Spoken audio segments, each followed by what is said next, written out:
Shalom Yasha'Allah. First and foremost, I want to get all praises and honor and glory to Yahweh, Bahashem, Yahweh Shai, Bahashem, Rakakwadash, the bodies of our apostles, the elders, of great millstone, who rule well, and peace and blessings to the hopeful elect that's pushing the great gospel of sincerity and truth. This is your brother Tazakai Yahweh from the great millstone, St. Annapolis camp. Coming at you to listen to the spirit and the power of Yahweh, Bahashem, Shai, and Lord will be edified. Got an article here from the Washington Post, and it reads, flour rationing in Lebanon, grain hoarding in Hungary, how the Ukraine war is lurching the globe toward a new food crisis. And this article came out March 11th, 2022, the year of Yahweh Shemel Shai turning up. And we're going to get right into it. It reads, Russia's invasion of one of the world's leading bread baskets, Ukraine, is deepening the worst surge in global food prices since the Great Recession, raising the specter that Moscow's war could spark crisis-level hikes, inflame the scourge of world hunger, and spark political turmoil far from the conflict zone. Since the Russian assault began, countries from Hungary to Indonesia have moved to bar the door to exports, corralling grains and cooking oils to feed their own and risking a round of trade protectionism that could deepen global supply and price woes. Around the world, food prices were already rising fast amid supply chain disruptions and pandemic era inflation, but some prices, especially wheat, a basic source of subsistence in many countries, have shot through the roof because of the Ukraine crisis, upending calculations of the world's available food supply and leading to the rationing of the flour in parts of the Middle East. Together, Ukraine and Russia account for nearly 30% of wheat, 17% of corn, over half of sunflower seed oil exports. The conflict induced bottlenecks at Black Sea ports, where cargo vessels have been struck by Russian rockets. It says, and other complications of war have slammed Ukrainian exports. Boycotts of Russian ports by shipping companies and the knock-on effects of sanctions have also disrupted the flow of food and feeds from Russia. So when you put, so you know why you trying to, so pretty much why you trying to hurt Russia, who put them sanctions on there, you also hurt them other countries who receive such products from Russia as well. So it's just pretty much, it's a lose-lose for both sides, no matter the case may be. It says creating problems that could grow as the Kremlin now threatens to impose export controls of some food commodities. As bad as it is, a key wheat future surged 70% over the past month. The situation is poised to get worse. A new report by the Food and Agriculture Organization of the United Nations due out Friday estimates food and feed prices could surge 7% to 22% above already elevated levels. Try to say both at the same time due to the war. It says how to it's in real terms, where prices adjusted for inflation, right? Apostle Hard definitely harps on like economy and stuff like that with inflation and hyperinflation, and that's what we definitely experiencing over here right now, especially with food prices, and then now this latest issue with the gas. So these things are happening; they come to pass. We understand what they ultimately trying to do is to crash this, the economy so that it can introduce the MOTB. So it says. In real terms, with prices adjusted for inflation, costs are approaching, but not yet surpassing the global food crisis of 2007 to 2008. Not yet. It says when droughts, the rise of biofuels, and a barrage of trade protectionism emerged to the worst food inflation since the Soviet grain crisis of the 1970s. In the short run, the FAO says large grower countries Australia, Argentina, India, and the United States can make up for a portion of the grain shortfalls from Ukraine and Russia, but important factors could worsen the problem.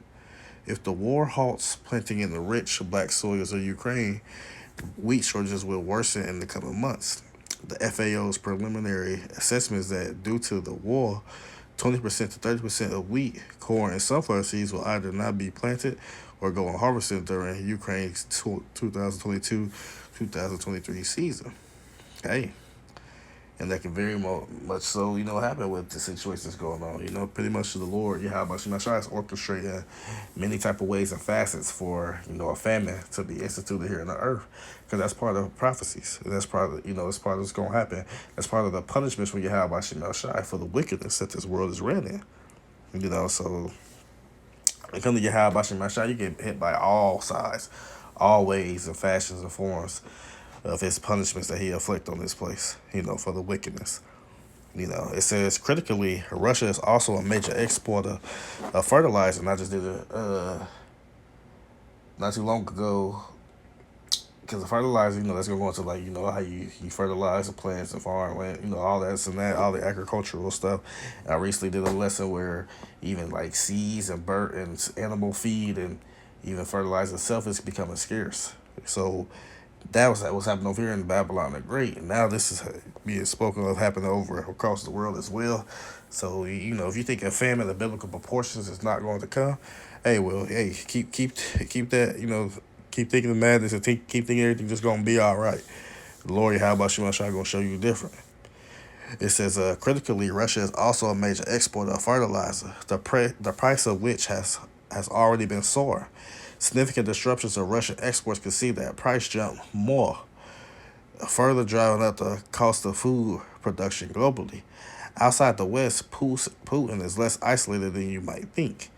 It says to guard their food supplies, countries are turning to trade protectionism, one major factor that sharply worsened the 2007-2008 crisis.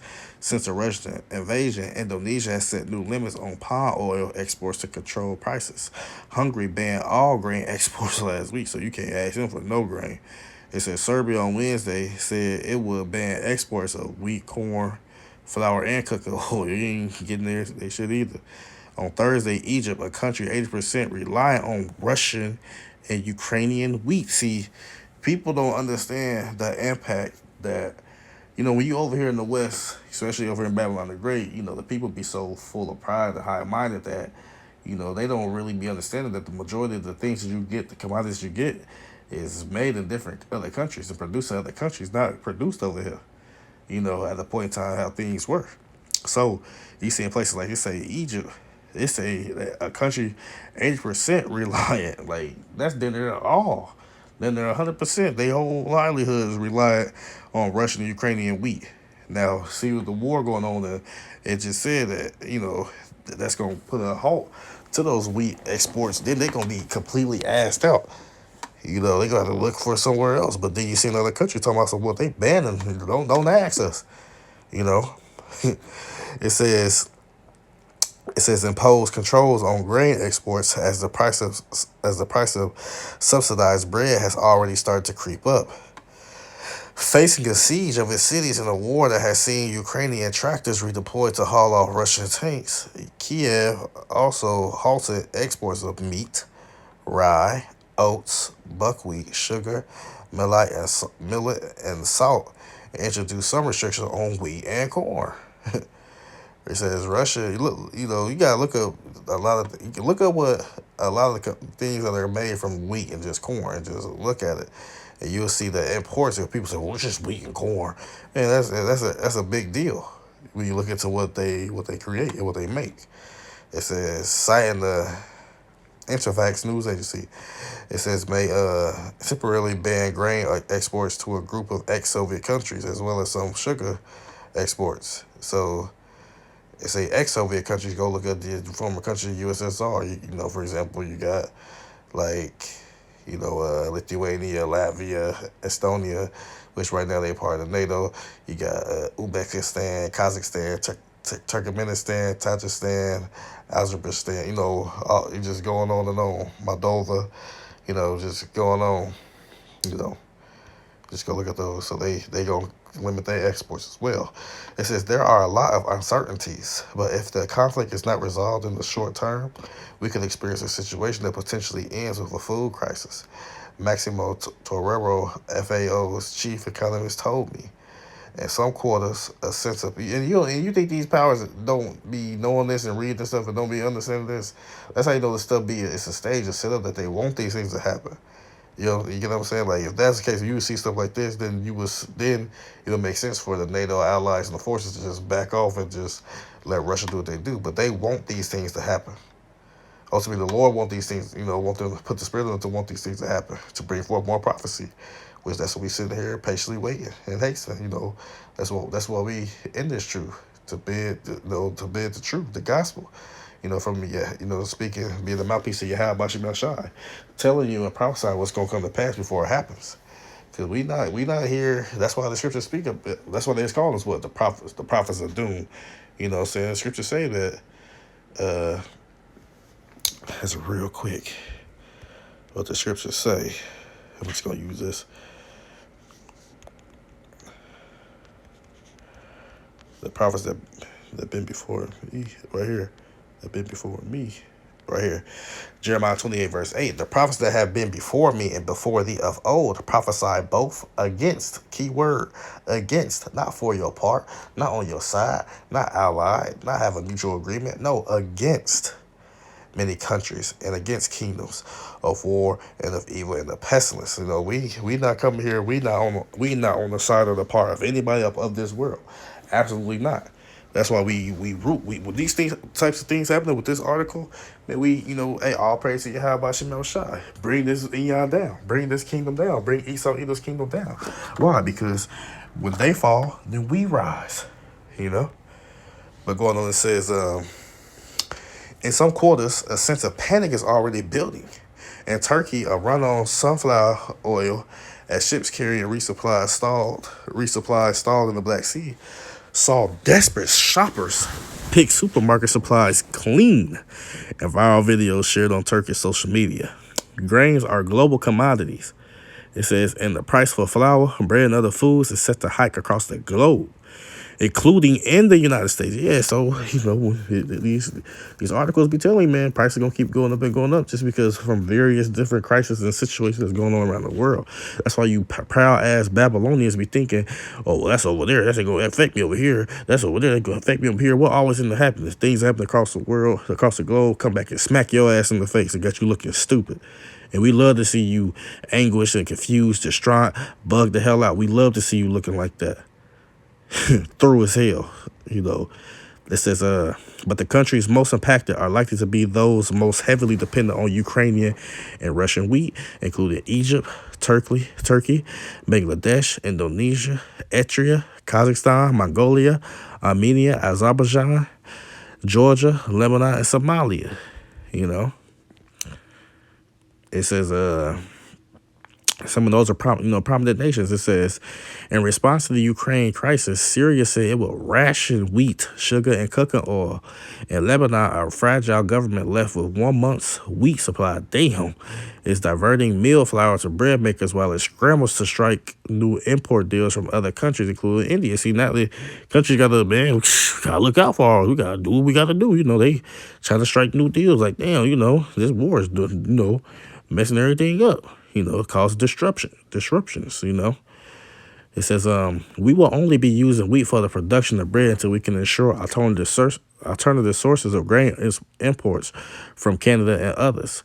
Lebanon's Minister for Industry, George Buchkian, whatever, tweeted last weekend. Experts have warned that higher food prices could trigger global unrest, right? And we understand. Oh, you know what? That's in the scriptures too. As a matter of fact, right here. I'm just going. They just these scriptures is popping in my mind. Let's see. Get the point right here. It says, 2 Ezra chapter 15, verse 18. For because of their pride, the city shall be troubled. They proud. They thinking they nothing gonna ever go wrong. They gonna always be good, no matter the case may be. Ain't nothing gonna happen. Little do you know, for because of their pride, the city shall be troubled. You're gonna be in trouble. You're gonna be in distress. You're gonna be looking right and left, up, down. You're gonna try to find some way to comfort yourself. You're gonna try to get those things. You're gonna be without. You're gonna be needing this and that. What should I do? Where should I run? You're gonna be troubled. The city's gonna be troubled. The people gonna be bugging. The houses shall be destroyed. People gonna be destroying your houses. And men shall be afraid. Why the men gonna be? Why they gonna be afraid? right? Because it's gonna be all hell breaking loose, chaos breaking loose, Jacob's trouble. It's on its way. It's right. It's even at the door. This is gonna be. This is why all these things gonna happen. Verse 19: a man shall have no pity. Right? They ain't gonna care upon his name. They ain't gonna give a damn. You know, don't matter. We was cool. We just sat back last night. You know, grill with each other, kick back, threw back a couple beers. The next day, when all hell break loose like that, not gonna have pity on your ass. Don't care about you no more, but shall destroy their houses with the sword. You know, the modern sword. You know, hey, some people may have actual swords, but you know, the sword is the modern day gun. You know, the modernized weaponry, whatever the case may be. You know, pistol, shotgun, rifle, whatever the case may be. It says, and spoil their goods, right? Rob their goods, take from them. Why would they do this? Because of the lack of bread, right? Don't bread come from wheat? You know what I'm saying? That's what we're speaking of right now. But we understand that bread in itself is just talking about food and for great tribulation. So this is why these themes, what does it say? A response. It say, oh, Salakia, we get to it. Experts have warned that higher food prices could trigger global unrest. So yeah, these prices could go up and go up, can trigger people bugging out and just complete unrest. You know, destroy stuff, riots, and all this and that, sedition among men. You know, all these things. You know, gonna be coming to pass. You know, through the spirit of Yahweh Shemashai. I say during the 2007 to 2008 crisis, riots broke out from Haiti to Bangladesh. Damn. It says the social uprising of the Arab Spring also took place against a backdrop of public angst over the high cost of food. So, you know, right now people bugging out mad over the high prices of gas, but then you can tell people go to the stores and, hey, this pack of steak used to be $12. Now it's 80, now it's 60, this and that. The people gonna start getting mad and bugging out. That's why you keep people. Oh, I wish Trump was still in office. This, that. Now they mad. You know what I'm saying? But it didn't matter who was going to be in office. This was going to happen. It's all part of prophecy. Don't matter who you choose. They all puppets anyway. It's your goofy ass. To say there are signs of food-driven unrest happening now. In Iraq, protests broke out this week in the impoverished south of oversurging prices. It says the rise in prices is strangling us, whether it's bread or other food products. Salaki, it say a retired teacher, Hassan Kasim, told AFP News Agency, we can barely make ends meet. You know, they're bugging. It say, something else. It say the food price surge will also complicate global efforts to fend off hunger and conflict-ridden and fragile states from Afghanistan to Haiti. There's a pull out your map, you know, not map, but pull out your map. You look from Afghanistan, you know, over there in the middle, the so-called Middle East, all the way to Haiti, all the way over here. You know what I'm saying?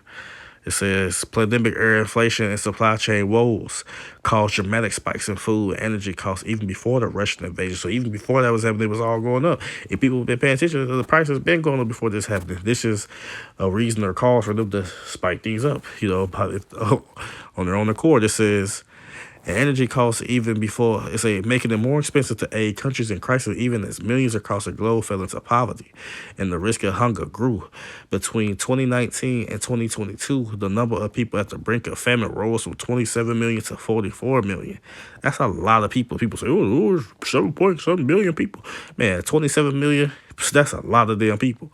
You know, to 44 million, that's a hell of a lot of more people. They say, well, with an additional 232 million, one step behind that category. So you just do the math, that's roughly, that's 300 million people. That's almost the amount of people over here in Babylon the Great. Like, bro, that's not light. That's not a little thing. It's a lot of damn people on the verge of not having enough food. You know, but hey, it's all part of prophecy. David Beasley, executive director of the UN World Food Program, wrote, it says, the agency, which delivers emergency food aid, was already paying 30% more for supplies than it was in 2019, amounting to an additional $50 million every year. Beasley wrote, if the Black Sea transport corridors are disrupted further by this burgeoning war, transport prices will spike in lockstep, doubling or even tripling. Inflation, hyperinflation.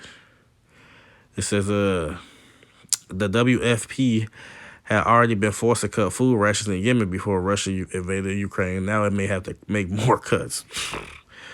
We're taking from the hungry to feed the starving is what it comes down to. Just because the numbers are so great, says Steve Terravella. Like it's just destructive, just destruction. To come ain't no peace. Like it's just great utter destruction, great miseries. You know what I'm saying? Evil, only evil is come, as the scripture says, is coming to this world. All right, it says, Steve Terravella, WFP senior spokesman, conflict, crown, climate. We talk about the three C's. Those things that are driving hunger around the world. The reality is Ukraine is putting a force on that. Cost. So, yeah. So I may have to hit one of them. They say war is driving up food prices, exacerbating shortages abroad, especially food insecure nations. Agricultural companies pull out of Russia as UN ramps up efforts to help. You know, it's just beyond the pump. You know, it's just great. It's just great miseries to see the whole thing. You know, Selena, be there, yeah, whatever. But the point is this, you know what I'm saying? Flour rationing in Lebanon, grain hoarding in Hungary, how the Ukraine war is lurching the globe towards a new food crisis. So, you know, and we covered a lot. It's more than just these countries. We covered a lot of countries in this article. So you just need to understand what's coming to this place, what's coming to the world is a famine. A great famine is coming, right?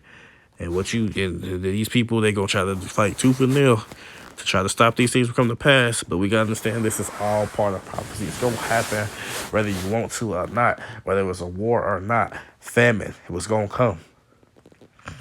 So this is 2nd Ezra, chapter 15, starting at verse 1. Behold, speak thou in the ears of my people.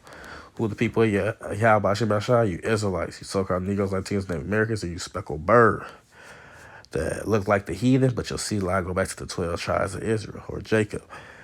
So speak thou in the ears of my behold, speak thou in the ears of my people the words of prophecy. What does prophecy mean? To say before. So we speak the things that's gonna happen before it actually happens. You know what I'm saying? That's mercy. That's love that the Lord is extending through his mouthpieces, which are his men. Lord, will I be of those men to prophesy to you the things that are to come to pass, so that you may get right, so that you may be preserved in these times that we're going to enter to, that the world shall experience. It's inevitable, right? It says it calls to be written in paper, right? That's why we got the scriptures. For they are faithful and true. So the Lord is faithful and true. He don't lie. The Lord is not like a man that he should lie. Neither is he the son of man that he should repent. You know what I'm saying? Go along, you know, pursue the book of Numbers. The Lord ain't no lie. If he say something's going to happen, it's going to come to pass, best believe it's going to happen. It's going to be on his time, not on yours. So it's better for you to stay ready and not have to get ready.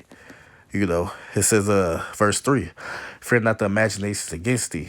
Let not the incredulity or unbelief of them trouble thee that speak against you. You got people speaking against you because people don't want to hear about bad things. They want to hear about those sweet, soothing things and those joyful things. And so when you speak about death and destruction who comes to this place, they don't want to hear that. They don't believe it. Oh, y'all lying. Y'all just saying this, y'all saying that. Y'all warmongers, y'all fearmongers, y'all this, y'all that. You know, y'all ain't lying. Y'all been saying this gonna happen. Years went by, you know. So we don't care about you don't care about your imagination. We don't care about what you saying, what you want to do to us, what you say you want to do. We don't care about none of that. Right? Because what's gonna happen? Verse 4. For all the unfaithful. So those who don't believe shall die their unfaithfulness. That's cold right there. Just because you simply don't believe, your ass gonna die. And that's on you, and ain't nobody gonna feel bad for you. Right? Verse 5. Behold, saith Yahweh Shemashah, I will bring plagues upon the world. So no matter what type of things going on, whether it be man-made, engineered, or just the Lord himself sending it, it's the Lord bringing plagues upon the world. It's him doing it. All credit goes back to Yahweh Shemashah. Well, some of those plagues, the sword, famine, food rationing and food exports getting cut, and we got to stop feeding the hungry and feeding the starving. You know, famine. You know, scarcity of bread or any type of commodity that you would need as far as what you would need to consume, as far as for nutrients, what you may need, as far drinking, food, even you got families of gas, so forth and so on. Just a scarcity of whatever the case may be. Understand this scripture to highlight just the scarcity of in agriculture, the agricultural world in these various countries, right? Death and destruction is gonna come behind those things. So all these things are sent as plagues from Yahweh Shai. Right? Why are they doing this? Why is the Lord doing this? For wickedness, right? Just your wickedness, your way of life, your way of how you live, wickedly, right? Have exceedingly polluted the whole earth, and their hurtful works are fulfilled. At the point, did not wickedness pollute the whole earth during the time of Noah? And what happened? The Lord sent Noah to prophesy 120 years, prophesying about, hey, flood gonna come. It's gonna rain one day. It's gonna rain one day. Get right with the Lord. Get right with the Lord. Follow me. Listen to me. The Lord speaking through me. And what the people do? Oh, he bugged out. Oh, he crazy. They walk by. Some people probably, gave an ear, but it wasn't mixed with faith. As the scriptures say, they heard it. They probably were scared. Like, it's all right. You know, 20 years went by, ain't shit happened. They just went on about their day. And guess what happened? When everybody's marrying and giving and marrying and partying and bullshit and doing what they're gonna do, this and that, what happened? Big ass raindrop smacked somebody on the top of their head. Everybody looked directly at Noah and tried to run over there. And what happened? It wasn't Noah who closed the door. Yeah, how about Shemal Shai closed the door? And that's what we in right now. We all trying to make it to the spiritual ark. The spiritual ark is open right now. The door is opening right now. The elect is being sealed right now as we speak. But we doing we got to do to be a part of that. Give a diligence to make our election and call it sure. But as far as those who are not in the truth right now, who are not set up as teachers or prophets or helps or whatever the case may be, it's still time for you to come into that spiritual ark. But it's also time getting closer time where those gates, those doors of mercy are going to be sealed. And you're going to be just like those in the time of Noah who didn't listen. What happened? They got overtaken by the flood. This new flood that's going to be overtaken is not going to be by water, but it's going to be by nuclear fire. But before that, and the contrary laser beams from the chariots. But before that happened, what's going to happen?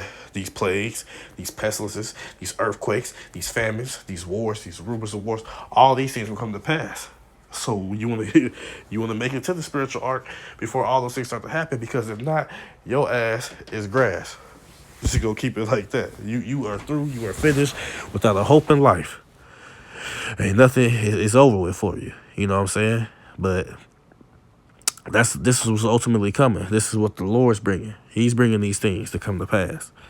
Matter of fact, should I? No, I did.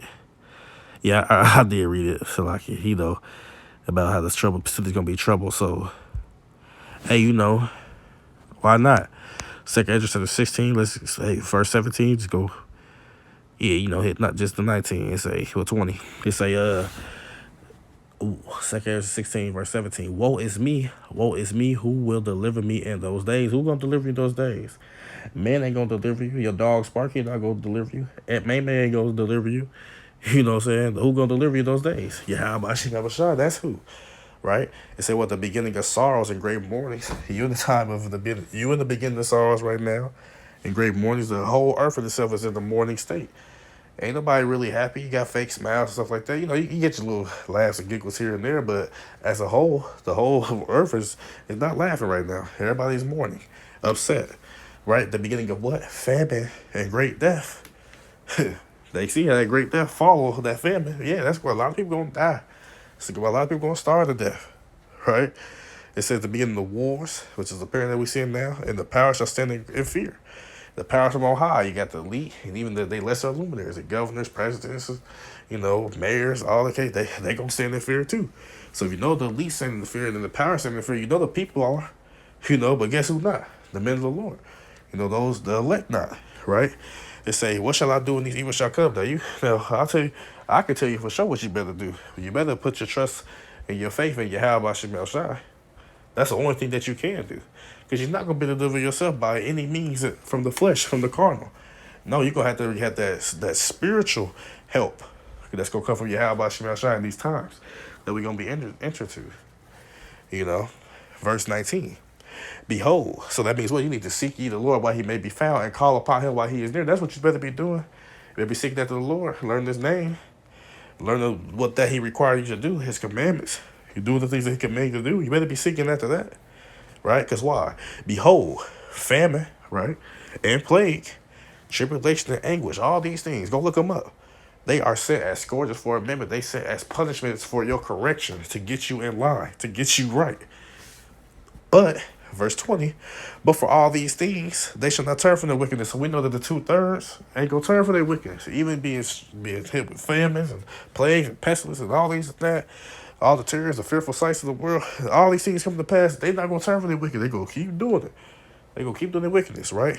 Nor be always mindful of the scourges. They ain't going they going to get their punishment and just wave it off and whatever. And they gonna keep doing what they gonna do and keep doing what they gonna do until ultimately what happens? They get their life taken from them in a violent way. You know? So, verse 21. Might as well, we're gonna end it off at 22. Verse 21, behold, victuals shall be so good cheap upon earth, which victuals goes into food, that they shall think themselves to be in a good case, right? So right now, in certain places, you can still go get food for a decent amount, a decent price. But even those food prices, they rising. They going up. They going up. Right? I just went to a little Issachar, right, little meat market. Last week I got what's that? I got like 4 T-bone steaks. It ran up to like 17. I just went there today. And guess what? It was 22 for the same 4. So prices are going up. So right now you still got you still go get the little dollar menu, this, that, your $5 my way, Whopper, whatever the case may be. You can still go get that. But even those prices are moving up too. Right? So the people right now think themselves to be in good case. But they say, but even then shall evils, even then shall bad times grow upon earth. So why you think it's all good in the hood? Bad times are still approaching. It's still going to pass the whole entire earth until it catch your ass off guard like a thief in the night. It say, even then shall evils grow upon earth. Sword, famine, and great confusion. A lot of people confused about these rising prices. A lot of people are just confused on what's going on in the world in itself, period. So all these things are relevant. They are prevalent. It's happening in today's time. That's why you need to be, immersed, being involved in this ministry, Like, we all can, I can vouch for us all. We all feel that we definitely can do more, study more, read more, do more lessons. We all in that spirit. You can't do enough, But it's best for you to be in that spirit right now as far as what's going on in the world today. A lot of people say, but I feel like it's the end. There's a lot of crazy stuff going on, but none of them ever ask for the true answers of what they should do. Right? So you can know the stuff and see stuff, and they may not be right, but if the Lord will put the spirit in you to ultimately, to leave the world and leave the love of this world and come serve him, well, your ass is just, your judgment is lingering on waiting for you to be destroyed. You just wait to be put to death. Right? But we're going to, like I said, I don't want to, be too long with it. We're going to finish it right here. For many of them that dwell upon earth shall perish in famine. A lot of people going to perish for not having food and not having water. A lot of people going to die that way. But even for those who don't, it say, and the other that escape the hunger. So if you escape the famine, if you escape, starving from death or being dehydrated or whatever the case may be, if you escape from that, shall the sword destroy. So there ain't no way that you can hide. You can't run. If the judgment is slated for you to happen to you, you most definitely going to die. However the Lord sent you to die. Right? But we understand that famine is coming to this place. Famine has to be one of my favorite subjects, my favorite, topics in the scriptures. Just the thought of people just wither away, pine away, starving to death for their disobedience against Yahweh Shema Shai. Just, it's just, hey, it's saying that they did be, it's a, matter of fact, let me get that, I'm going to end off right there. It tell you, this is when I first read this, when it was exposed to me, I was like, I have to kind of cringe, like, damn, like, oh, shit, wow, don't want that to happen to me. But this is Lamentations chapter 4, verse 9. It say, they that be slain with the sword, so to be slain, so to be killed, rather violently, by the sword, gun, knife, shotgun, whatever the case may be, to die. They say they that be slain with the sword are better than they that be slain with hunger. It's better for you to die that way than for you to die, by hunger. For these pine away, they're going to pine away, they're going to deteriorate. One week they 180, the next week they 140, then they go to 120, 180, so they just pine away. Why? Stricken through the want for the fruits of the field. Why? Because they're going to be hungry. But they're going to be hungry, but guess what? It ain't going to be nothing to eat. It ain't going to be no food. It's going to be a famine. It's going to be a scarcity of the harvest. They can't eat nothing. That's why they have to resort to this, verse 10. And this happened to us in time past, and best believe it's going to happen again. It says, the hands of the pitiful woman have sodomed their own children. They sodom. What's a sodom mean? They boiled them. Let's get the word. They cooked them. Is that Bashar? It says to boil up, hence to be done in cooking. Bake, boil, bring forth, roasted. Man, they roasted their children, boiled them, cooked them. They say what? They were their meat in the destruction of the other my people. So that's what's gonna be your meat in that day. Lord, have you set up to eat your own children, eat yourself, eat your dog, eat your pets, eat cannibalism's coming back, right? You know what I'm saying? But us, Lord willing, that don't happen to us. Lord willing, be able to elect and we be preserved through those time periods that's gonna come to pass. Cause we know it's gonna come, right? So what's the better spirit to be in? To be in the spirit to receive salvation, to be preserved for those things coming up to pass. Cause you're gonna go through it. Just believe it. You go with the elect are here during these perilous times of Jacob's trouble. So you strive to be a part of that, that number. Well, hey, Lord, when we predestined to be a part of that number, well, you're gonna see some things, right? But the Spirit of the Lord gonna have to be on you to weather the storm, so to speak, to get through it. But this is cannibalism and all this stuff is coming back. A lot of people gonna be eating people and eating their pets and their shoes and glass and all this and that, because there's gonna be a lack of bread. But Lord willing, this lesson was edifying. This is here. I came by Aquaf out there listening. I want to give all praises, honor, and glory to Yahweh, Bahashem, Yahweh Shai, Bahashem, Rakakwadash, double honors to our apostles, the elders of great millstone, who rule well, and peace and blessings to the hopeful elect that pushes great gospel in sincerity and truth. Shalom, Yasha Allah, Abide, Babal.